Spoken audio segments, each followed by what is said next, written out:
This has been an excellent debate, discussion this morning, and while it seems to go on and on, it's because it's probably one of the most crucial types of discussions we will ever have in these chambers. It certainly is out in the open. What we are discussing right now is a core philosophical difference between my good colleagues, the Democrats, and Republicans in approaches to the economy. Calling for a comprehensive approach certainly has merit.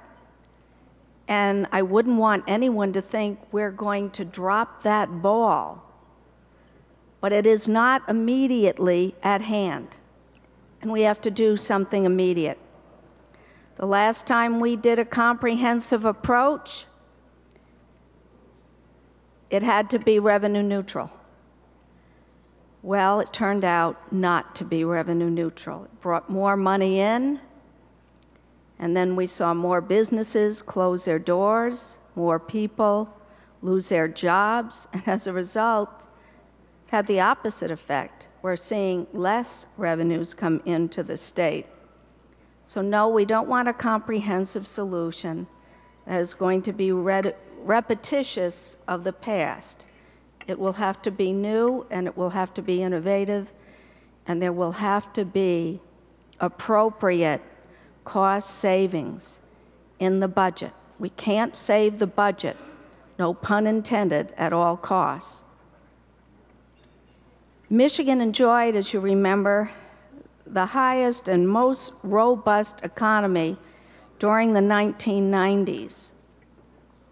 Site Selection magazine noted that we were given the Governor's Cup 4 or 5 times in succession for what Michigan was able to produce and the number of jobs created.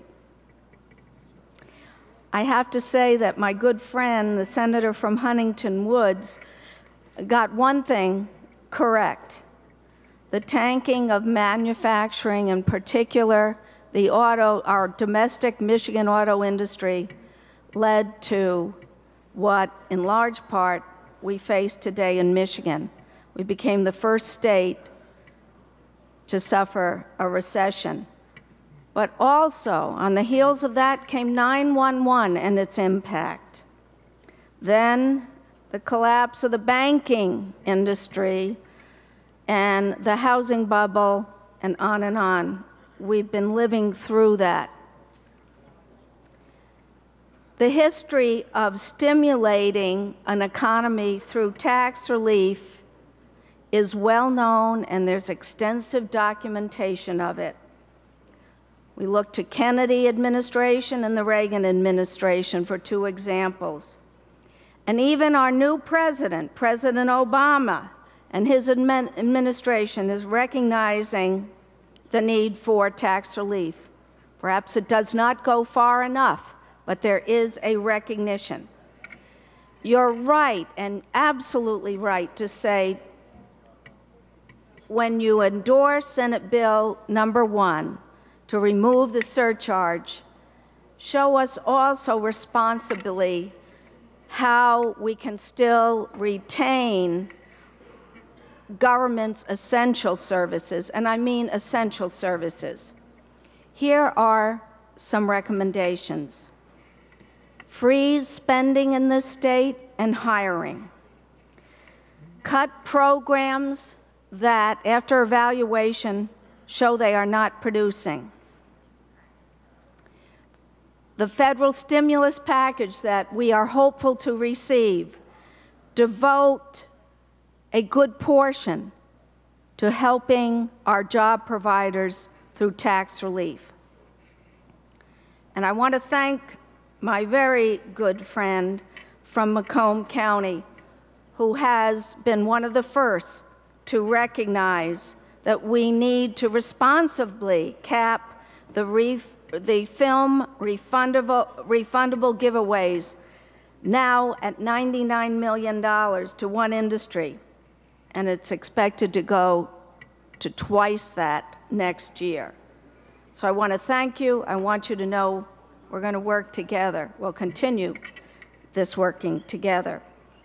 Then, I have said this for a long time, hold all departments accountable to come up with a 5% reductions. If government can't find at least 5% reductions in each and every department, I don't know how they can ever be assumed to be accountable to the public taxpayer. And yes, reform corrections. I think we could save $500 million, and I think that is something we must start looking at right now, working together. So, yes, let's roll up our sleeves, Democrats and Republicans together. We can do both. Save the essential services that this state stands for and must provide, but also get people back to work.